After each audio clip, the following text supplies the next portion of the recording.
We're going to be covering chapter 20 of the 13th book of Israel, part 1. It's subtitled Gold, Purifying Gold, and that's what we're studying and striving to become here in the great house of Yahweh, Yahweh's prophesied work in these last days. And we're going to be starting on page 208, chapter 20. The title is The Putting Together of Yahweh's Family, the Ones Receiving Authority, this is Genesis 1:26, could be completed by Pentecost. And this is, the date of this sermon is 5/11/2013. We're going to begin on page 208 and verse 4. And Pastor starts out here with, he's showing everyone the message that was on his Sabbath bread bag that he received that morning. I'll see if I can display it for you.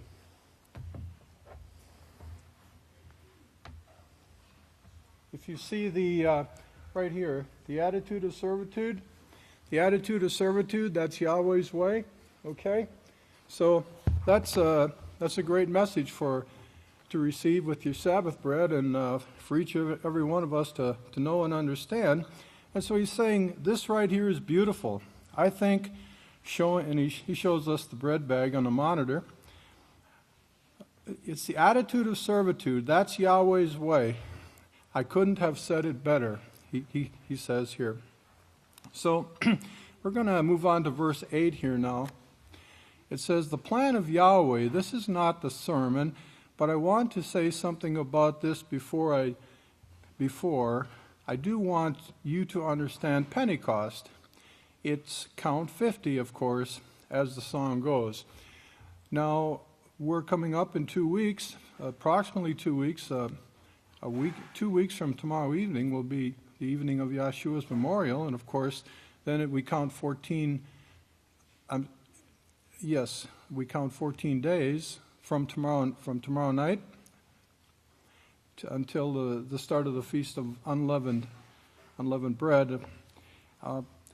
Actually, that's the 15th day. The 14th day would be Yeshua's memorial. So basically 2 weeks. 2 weeks from tomorrow evening, we'll be celebrating Yeshua's memorial. And then the second day of the Feast of Unleavened Bread, we begin to count 50 toward the Feast of Pentecost. And so Pastor is he's explaining that a little bit here. And then he said, look at verse 9 here. He said, if you remember Passover, Yahweh chose a perfect lamb. And of course, that perfect lamb is our great high priest Yeshua. He's referred to as a perfect lamb. He's referred to our atonement. He's referred to as the morning star, the bright morning star. He's referred to as the high priest of the house of Yahweh, the firstborn among many brothers. He led a sinless life. He kept Yahweh's laws perfectly, just as we're learning here in the house of Yahweh to follow his example and become perfect in Yahweh, in obedience to Yahweh's law and his plan. So Yahweh chose a perfect lamb, and he showed this at Passover, where the death sentence was passed over.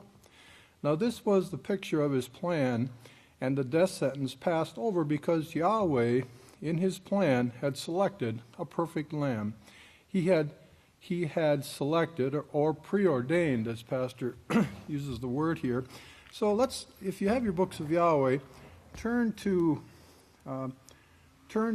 Romans chapter 8 and let's look at 29 and 30.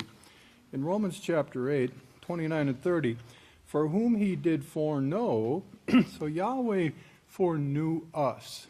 He knew that we would answer his calling to come to the house of Yahweh.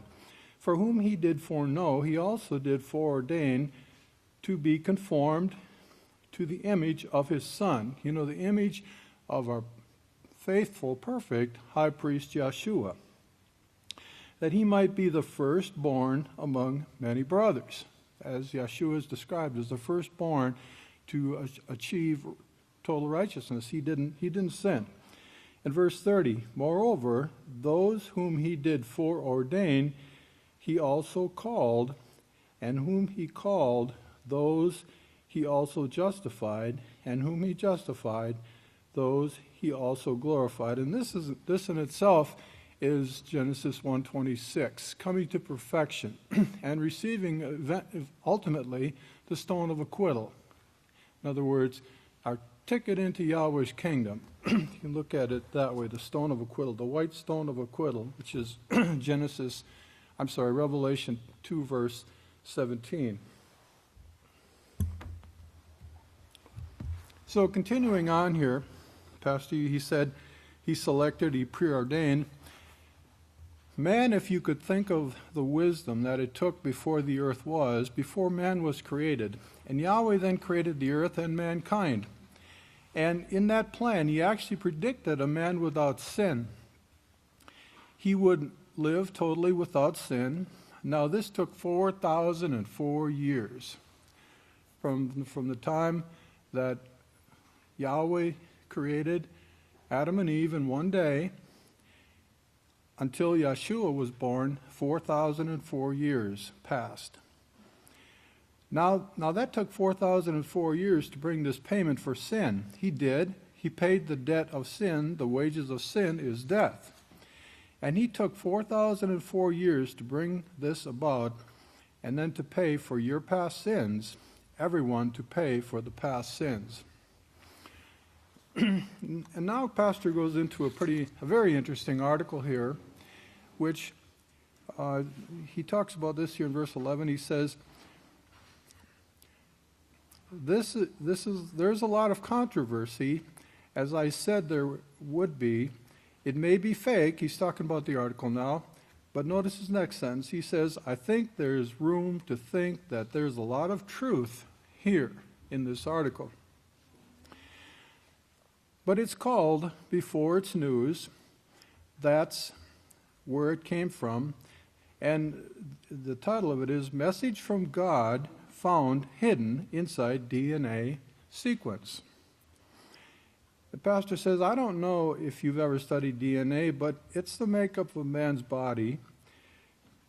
And inside that body, inside your genes, they have discovered, they now understand 2%. They now understand 2% of the genes, which means they don't understand 98% of it at this time. And what they do, but they know from that 2% that they have found, that you get the color of your hair, the length of your nose, the length of your toes. It's all there, and they understand that. And when I studied this first, it was shortly after the first work came out on it, and I started studying it, and I could see then that they kept pointing out what they didn't understand about the genes. And now they're saying what they don't understand, it's ridiculous, it's junk, so they're calling this junk, this DNA they don't understand, they're calling it junk. They want to call it junk, Pastor says. And now there's some new science teams that are studying the junk, and they have found in it, they call it junk DNA, yields new kinds of gene. Another one is junk DNA. Over 98% of the DNA is largely of unknown function, and that's the reason they call it junk, because they don't understand it.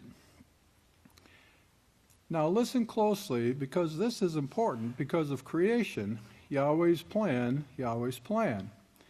You think it's not going to come about, but I can guarantee you, and if you just study this, the makeup of creation, which they want to call evolution, but the makeup of creation is so complicated. So this is, Yahweh's in charge of every little detail. There is no mind in the universe like Yahweh. He's one of a kind, the source of all strength, the source of all power. Everything inspired to be written in the Holy Scriptures, He's got the whole time schedule mapped out. King David said, we're wonderfully made. Well, you could see that from this creation itself, that it took a magnificent mind That's the biggest word I can pronounce, Pastor says. But it took a magnificent mind to create the genes that he's putting together, that he formed man with, to where there'd be no two of you alike. And that's our kind of a definition of our personality. We're all different, but we're all striving to have Yahweh's perfect character, as exemplified by our high priest Yeshua, Yahweh's perfect character. And then he would pick from this creation of his, the golden age, so to speak, a time period which we're approaching right now with this Pentecost. Yes, we're preparing for this golden age, this 1,000 years of peace under our high priest Yeshua. As I'd show you in this sermon, I'd like to skip down to verse 17 here. So they assumed that it was just molecular garbage, this 98% junk DNA, they call it. It was junk. If it were junk, the syllables, and this is part of the article, this is coming from the article now that he's reading. If it were junk, the sequence of syllables, the nucleotides in DNA, should be completely random. Pastor comments, in other words, it wouldn't show a pattern. The scripture says that, Yahweh commanded Moshe, make everything according to the pattern that I've shown you. So Yahweh has this all figured out. He's got and in the DNA, they found this pattern that Yahweh put there.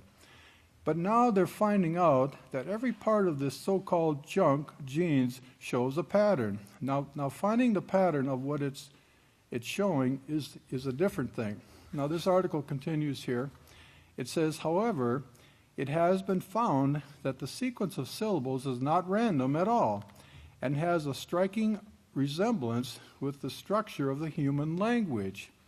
In human language, the language, how Yahweh divided the language, remember? So it has a striking resemblance to the human language. And they're talking about this DNA, this junk DNA. So it has a striking resemblance to human language, showing how Yahweh actually, through the genes, planned this before mankind was born, of course. And we read in Romans 8:29 and 30 how Yahweh foreknew each and every one of us. He foreknew us. He put within us this message that we're and probably many other things, that we don't understand at this point. He didn't come down here and have another breeding program when Nimrod was created, but he, Yahweh, before the earth began, he put this in the genes. And the article continues here now. It says, in June 2004, a team at Harvard Medical School reported that they had, in a yeast, found a junk DNA gene that regulates the activity of nearby genes. Now, this is just a little of what they're finding now that they're really studying, but hoping to do some more work. But anyway, junk DNA, the article continues here, junk DNA yields new kind of gene. And Pastor comments, now this comes from the study that was put out that the Christians are saying, it's just a scheme, it's just junk, and it could be, but the team that wrote this actually put a lot of knowledge into this thing. And now here's more from the article, and it's called, Before It's News, Message from God Found Hidden Inside DNA Sequence. Researchers at Harvard University announced today that they have found what appears to be a message from God inside the human genome. In a little explored section of the non-coding DNA, a team of top geneticists discovered a 22-word snippet, which is a phrase or 22 words, in ancient Aramaic. Notice the language there, ancient Aramaic, in which God, and they put Pastor comments, they put the word God in there, so I'm reading it, in which God confirms the existence of his role in creating life on earth. This stunning finding represents nearly irrefutable evidence, according to this article, nearly irrefutable evidence of God's existence and his role in creating the process of evolution by natural selection. The message was discovered when researchers noticed strange mathematical patterns appearing within a certain section of the genome. Here is what they discovered. So here's the message. It says, "Hello, my children," which was probably "Shalom, my children," as Pastor comments. And notice it's speaking to children, speaking to my children, Yahweh's called out ones, you, those listening to this class here this evening. Now, the sermon I brought last week to you about Yahweh not gathering figs from thorns, from thistle trees or briars, but he gathers it from his house of righteousness.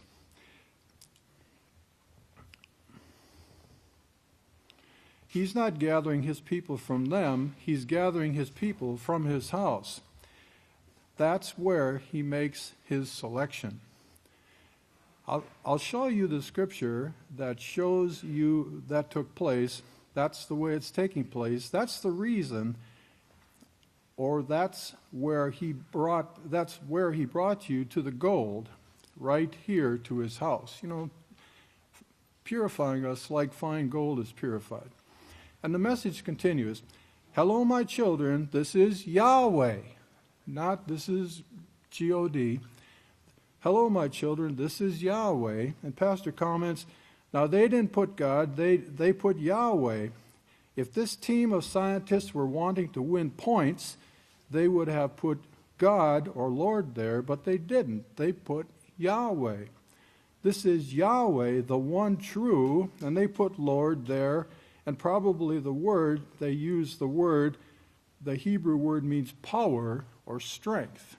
This is power. So that word means power or strength because that's what Isaiah used, the one true power. That's what the last days witness, olive branch, which pours out the golden oil, said. He said they would be using it in these last days, showing to the whole world that Yahweh is the only power. We're the only ones on earth doing this, brethren. The one true power. Now the message continues here. It says, "You have found creation's secret.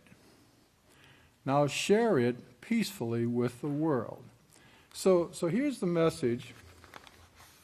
22 words.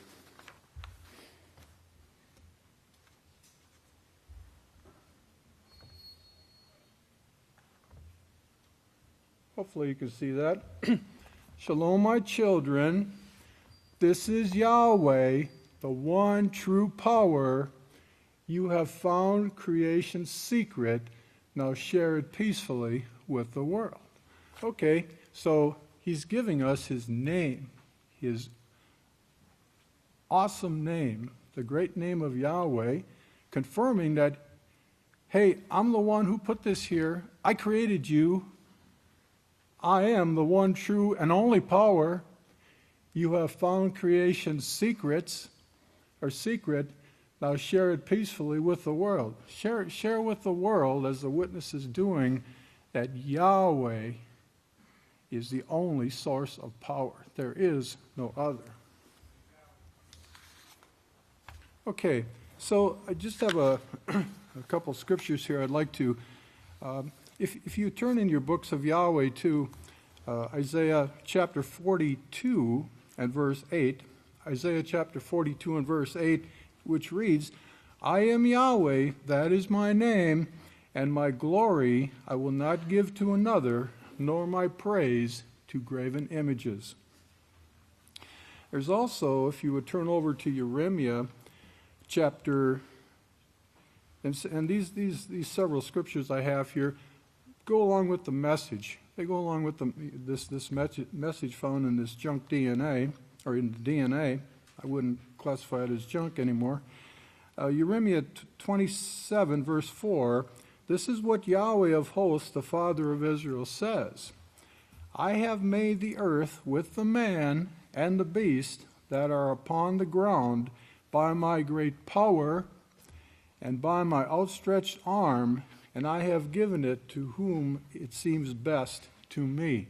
And that's to Yahweh's children, the called out ones. He's putting together, assembling from righteous Abel through this last righteous Abel, a family of priests, which we have the awesome opportunity to be part of and live forever serving Yahweh in the attitude of with the attitude of servitude. Let's also, and with respect to share it peacefully, share this message peacefully with the world. If you look at Yisrayl chapter 2, and let's look at 30 through 32. Yisrayl chapter 2, verses 30 through 32. And I will show wonders in the heavens and the earth, blood, fire, and pillars of smoke. And we're going to see all this. We're going to live to see this, the coming of the destruction prior to the coming of Yahshua. And verse 31, the sun will be turned into darkness and the moon into blood before the great and wonderful day of Yahweh comes. And then verse 32, and whoever will call with the name of Yahweh will be delivered. Call with the name of Yahweh. Shalom, my children, this is Yahweh.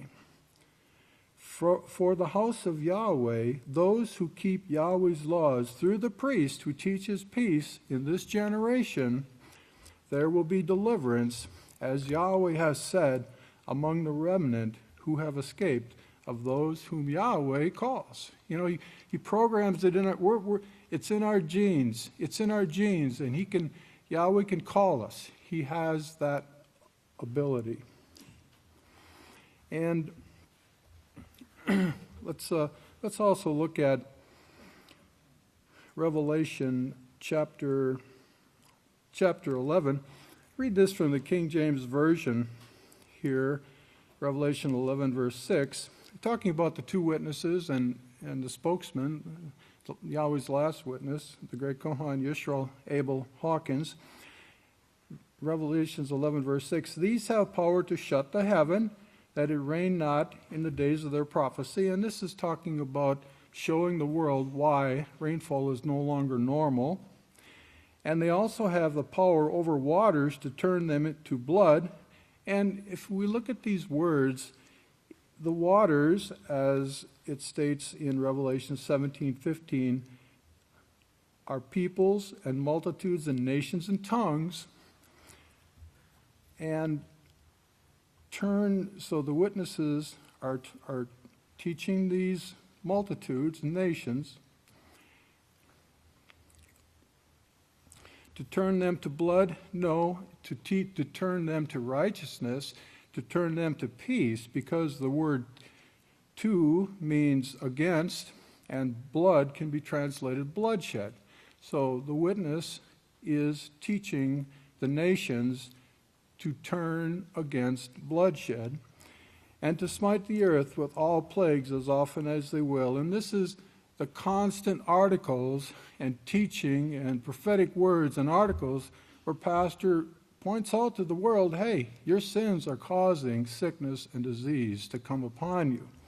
So that's, this message, that 22-word message from Yahweh is very, very interesting, and it fits right into Yahweh's plan here in these last days. So if we go down to verse 30 here, well, with this in mind, this may be a fake, Pastor says, I don't know, but it sure got some attention, and it sure got a lot of interest in the scientists now, the article. And of course, the junk DNA, with which that 98% of it they don't understand, Yahweh understands it. You will understand it very soon. And he's talking about the promises. Pastor's getting into the promises that he wants to give each and every one of us and the authority. I'd like to go over to page 212 here And because just in this last page, Pastor gets into another part of his message here, and he said the rest of the branch will be beautiful. The rest, that is the holy Sabbath of rest, would be beautiful, which it is every Sabbath. The Sabbath is such a joy and a delight to them, coming from, of course, the servitude, the attitude of servitude. The attitude of servitude, that couldn't be written more beautifully than that. And that's what Yeshua taught, the attitude of servitude, being a slave to one another. It's your work that brings about this eagerness, this joy of getting to Yahweh's house way before services start and being a part of the service, the servitude. Well, now back to Pentecost, with all of that in mind and Yahweh's plan. I've never brought this before, and you're going to have to listen closely and get all the points and keep them in mind between now and Pentecost, because I'll bring the rest then. It means count 50. Pentecost means count 50. And so by count 50, by the count, the 50, learn it, Pastor says. I want you to learn the song, and we learned a song in that year these songs that the House of Yahweh publishes are treasures. They are awesome treasures. If you don't have the CDs from the feast, please get them. They're very inspiring to listen to them as background music or whenever you're studying or whatever. But anyway, they're treasures. These songs are treasures, and they're inspirations from Yahweh. Passover shows Yahweh chose a perfect lamb that took 4,004 years to bring him about. Then, about 50 years later, a day and a year, get that now. Then about 50 years later, a day for a year, get that now, a day for a year, and that's in prophecy, and I'd like to read that right now in Yeketskeh 4, verse 6. And when you have completed them, and this is a prophecy Yahweh gave to Yeketskeh, you shall lie down the second time on your right side, then you will bear the iniquity of the house of Yada 40 days. I have appointed you each day for a year. So this is a prophetic. Sometimes, Yahweh speaks in terms of days, but he's talking about years. So count 50 days to Pentecost, but 50, it could be 50 years also. And I was thinking about this, that the great Khan Benjamin brought a sermon about 1962 when the witnesses began their teaching. Well, count 50 from 1962 and you come up to 2012. The final years in preparation for this golden age, as Pastor talked about at the beginning of this sermon. We're right there. We're right there in Yahweh's planning. Count 50 from when the witnesses began their teaching in 1962. And remember, a day for a year in putting together Yahweh's plan and him showing this in the word Pentecost and count 50, where he brings about the Feast of Harvest. If you're a farmer, you know the trouble with farming, especially if you're having drought. Now, if everything was like the Garden of Eden, and there would be no problem, you'd plant your seeds right after Passover is over with, the Feast of Unleavened Bread is over, you'd plant your seed, and of course by Pentecost, which is 50 days later, you start harvesting the first fruit, and get it ready to take to Yahweh's house so you could share that fruit with others. That food, so there'll be food in my house, as the prophet spoke. I believe Prophet Shagia. Now this is the first fruit, Pastor says. Now put that together with people, and you can understand the 50 days, the 50 years, the 50 years. So keep all these things in mind. This is a wonderful sermon that Pastor brought, and the attitude of servitude starts there. It starts in humbling ourselves to Yahweh and being part of His great house in these last days.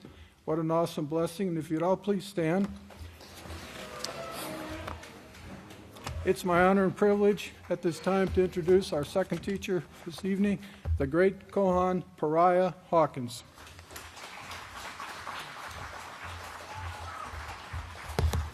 Hey, shalom, everyone. Please go ahead and be seated.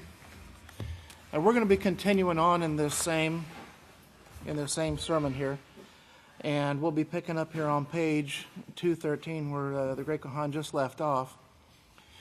And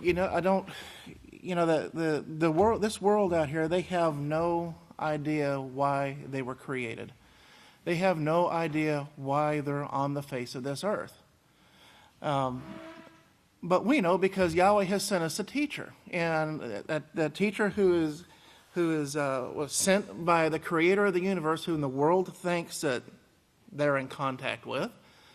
They think that they know the Creator. They think they have their prayers answered. They think they have this great contact, but they are not knowing the Scriptures.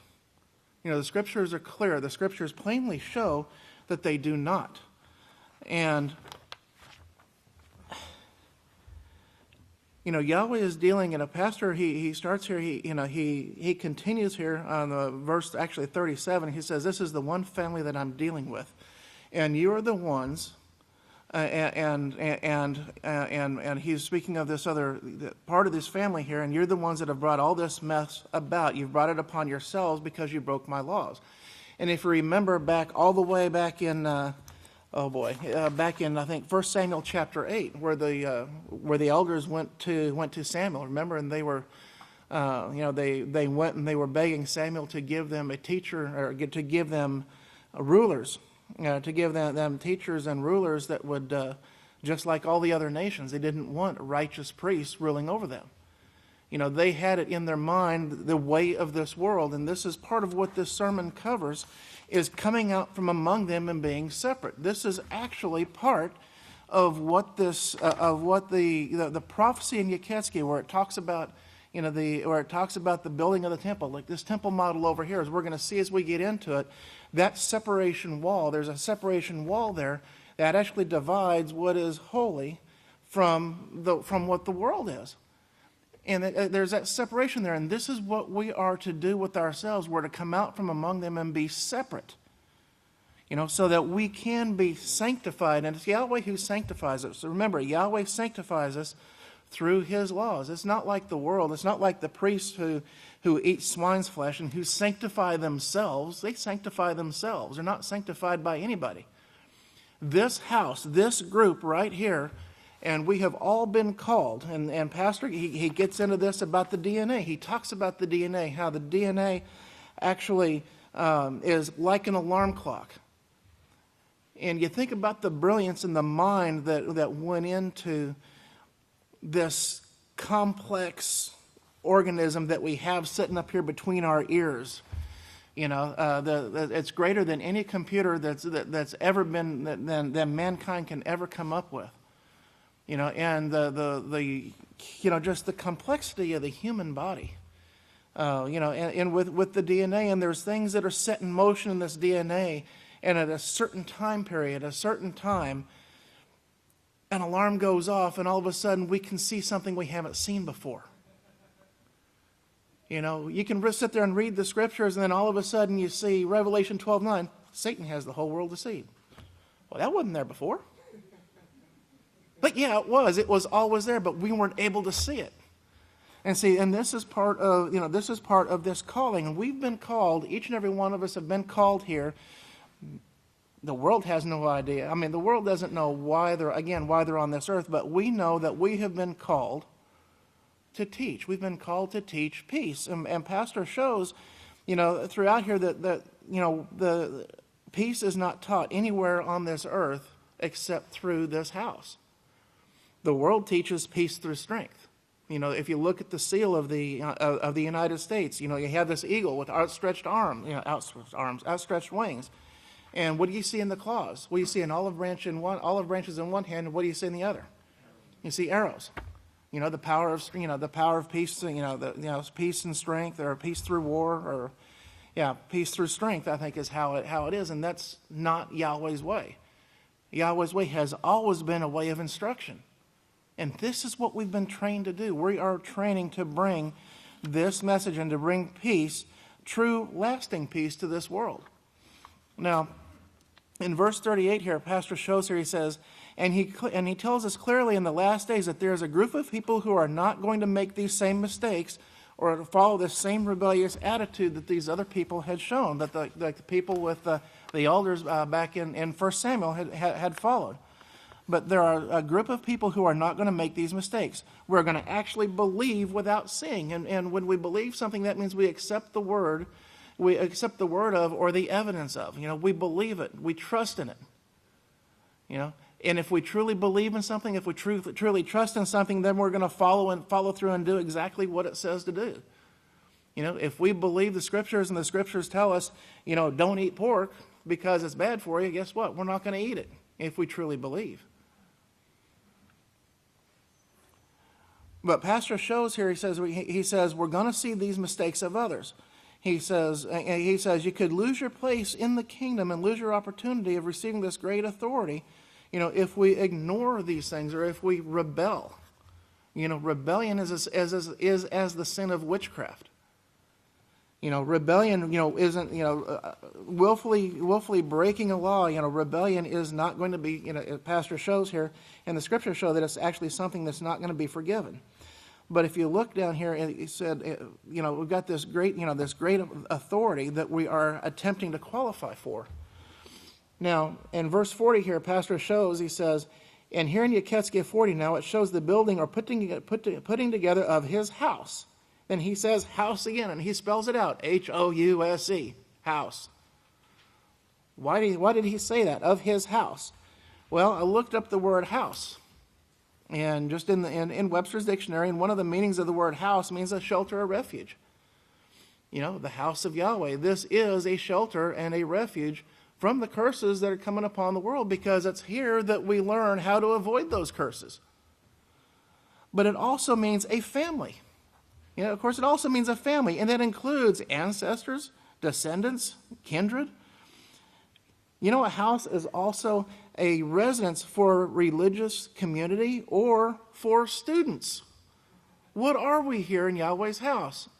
Are we not students of righteousness? Are we not students of the Peaceful Solution Character Education Program?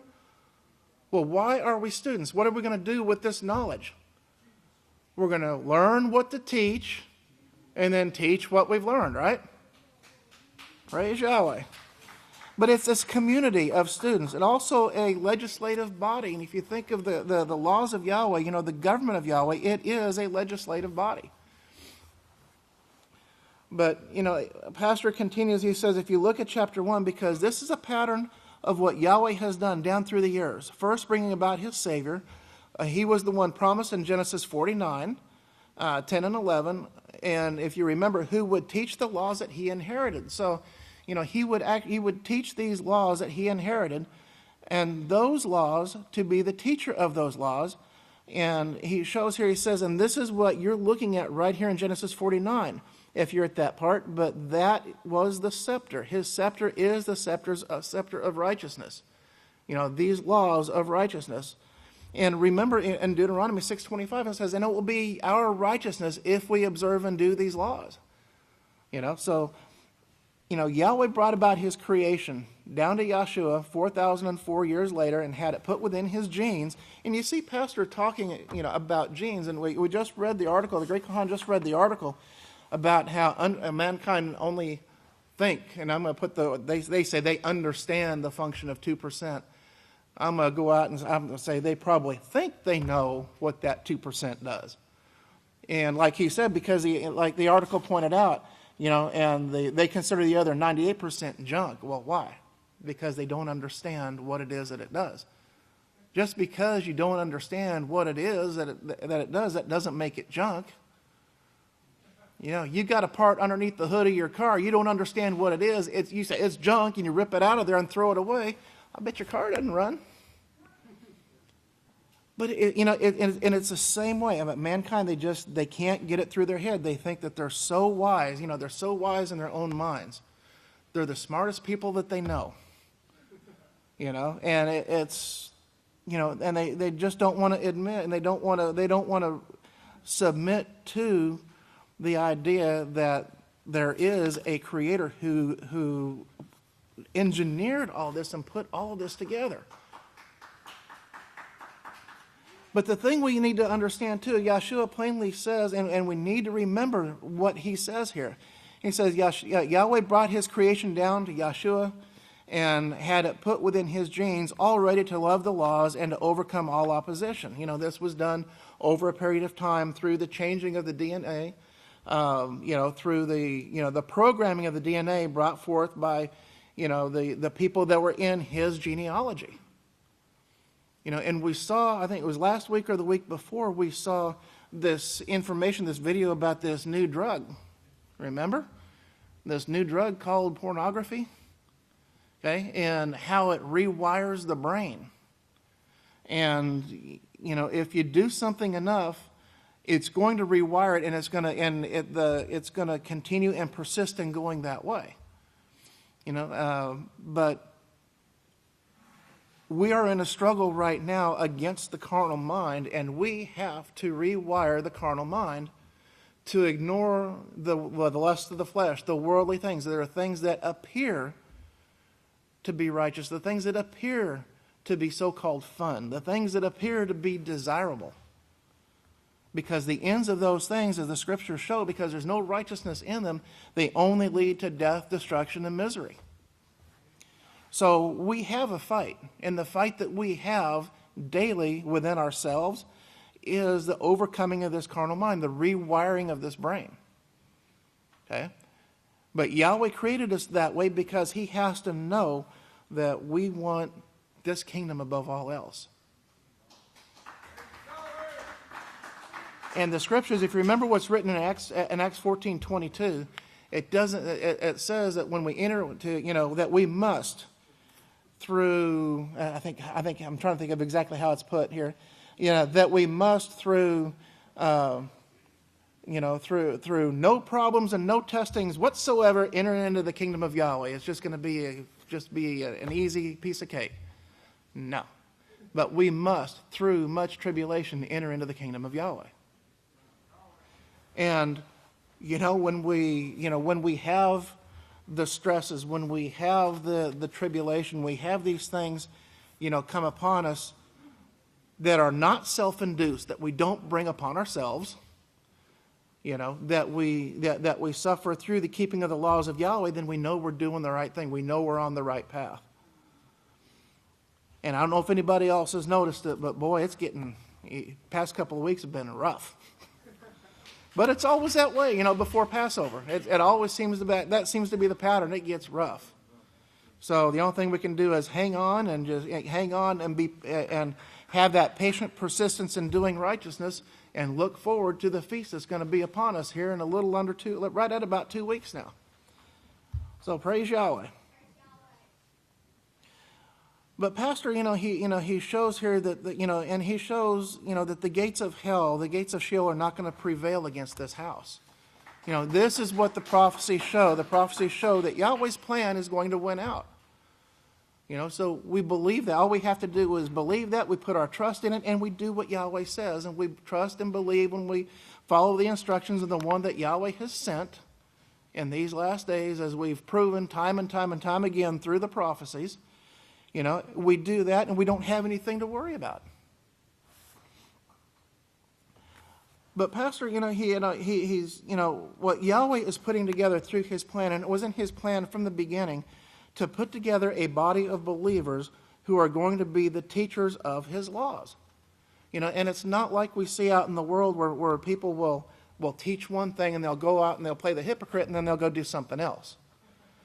Pastor, and he shows very clearly and very plainly, and he points out, and actually there's a scripture that tells us that if we say that we abide in him or in Yahshua, if we say that, that we are of Yahshua, then we are obligated to walk exactly as he walked.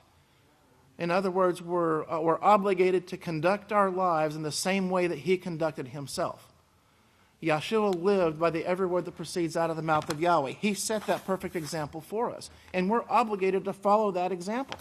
And we have to, because we're a teacher. Pastor shows us here, we're a teacher no matter what we do. If we practice righteousness, then we're an example of how to keep the laws of righteousness.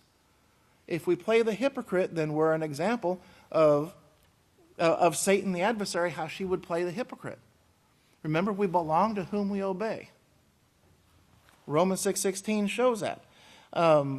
But Pastor, he reiterates here, it says it's very important that we come into unity with Yahweh's house, with the house of Yahweh, with the laws of Yahweh. And in doing that, we come into unity with Yahweh. That's why Yahweh called us. Yahweh called us to come into unity with him. It's not like the world who will come into unity with whoever it is that walks through the door and is going to drop money in the box or money in the plate. That's not how it works. Yahweh called us to come into unity with him so he can use us as these teachers of righteousness to actually bring forth, this way of peace. Mankind has tried to bring peace for 6,000 years. And they always do it through the same way, through vengeance and war and retaliation. Through carrying a bigger stick, through getting a bigger bomb. That has never worked. It's never worked in history at all. You always see this tit for tat, this retaliation back and forth, back and forth. It's never going to improve. The definition of insanity is doing the same thing over and over and over and expecting a different result.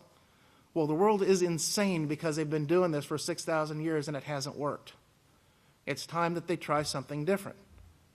And each and every one of you who is practicing and striving to become these teachers of righteousness, these teachers of the peaceful solution, are going to be the instruments through which that they are taught these laws. But it's very important that we come into unity with these laws. Let's see here. Because I'm kind of getting ahead of myself, kind of jumping around here a little bit, and I'm not meaning to, but Yahweh warned, if you remember in 1 Samuel chapter 8, when the elders went to Samuel and they wanted a king to rule over them.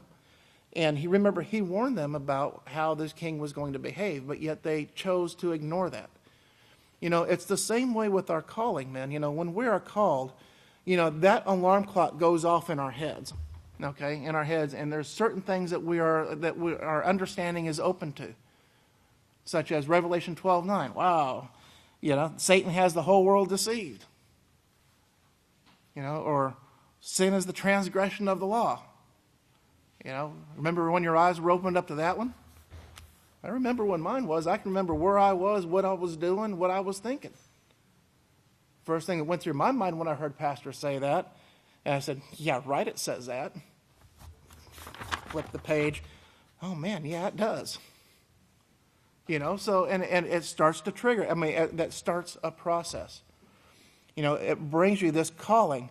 It brings you to the point where we can actually see, some of these things. And then the ball is in our court. What are we going to do with this calling? Are we going to take it and are we going to run with it? Are we going to pursue it? Or are we going to throw it away? But it was designed, Pastor, this calling, it brings us to his house where the golden oil flows freely. And Pastor shows here, he says you can turn against it. It's not like, it's not 100%. It's still left up to the individual to choose. It's just like it's written in Deuteronomy chapter 30. I set before you this day life by righteousness and death and destruction. Therefore choose life. Peace, in order to, righteousness and peace are something that has to be, it has to be, it has to be something that the person desires above all else. That's the only way it's going to work. That's the only way that a person is going to continue to pursue it. You can't force somebody into that and expect it to remain. Yeah, they may keep it for a while just to keep you off their back, but when they're alone, they're going to rebel. They're going to go against it. It has to be, again, it has to be something that is taught. And this is what we have been called to do. We've been called to spread this message peacefully. And there's only one place that's teaching that message at this time, and that's coming from this house, from the greatest teacher in the world. This is where it's coming from. Nobody is preaching that. Nobody's teaching that except the house of Yahweh. Everybody's wanting peace. They all want it, but they want it on their terms. They don't want to have to submit to, because it's been drilled in their minds from the beginning, from these lying preachers that are out here in the world, that the laws are a burden, that the laws have been done away with, that you don't have to keep those old laws. And that has been drilled into the minds of the people for 6,000 years. Oh, you don't need to keep those old laws. That's just keeping you from enjoying life. That's keeping you from having fun. You can do whatever you want to and be just like the gods. The same thing that Satan said. But this is the same thing that is taught out in the world. And it is so ingrained in the people's minds, and not just in their minds, but it's actually a path, that mode of thinking has actually been ingrained in their DNA as well. It's just like any bad habit. Any bad habit that you have, that we have, and it doesn't matter what it is. It takes a lot of effort to overcome it, doesn't it? If you've got a bad habit, it is a bear. It takes constant effort, constant work to get that to overcome. To get it overcome. But you can do it. We can do it. And this is what we're told that we have to do. We have to overcome. We have to overcome this. We have to overcome this ways of the world. Now, Pastor in verse 54 shows here. He's showing the pattern of the temple. And he says here in verse 54, he says in verse 5, look at verse 5, and he says, and behold, there was an adjoining separation. And here he sees something dividing this from the world, a separation from the world. And this is what we're doing. We're separating ourselves through our conduct. This is how we separate ourselves from everybody else in the world. It's through our conduct. How do we conduct ourselves? How do we conduct ourselves in Yahweh's house? How do we conduct ourselves in our private lives? How do we conduct ourselves at work? People know, they see that. They see the separation. They see that there's a separation between them and us. And it's that attitude. It's this attitude of servitude. It's the attitude of following this peaceful solution character education program, the laws of Yahweh. That's what they see. But the separation wall around the temple, and Pastor, he shows here in verse 56 here, he says in the being's hand, it's like it was in Revelation. It says in the being's hand was a measuring reed.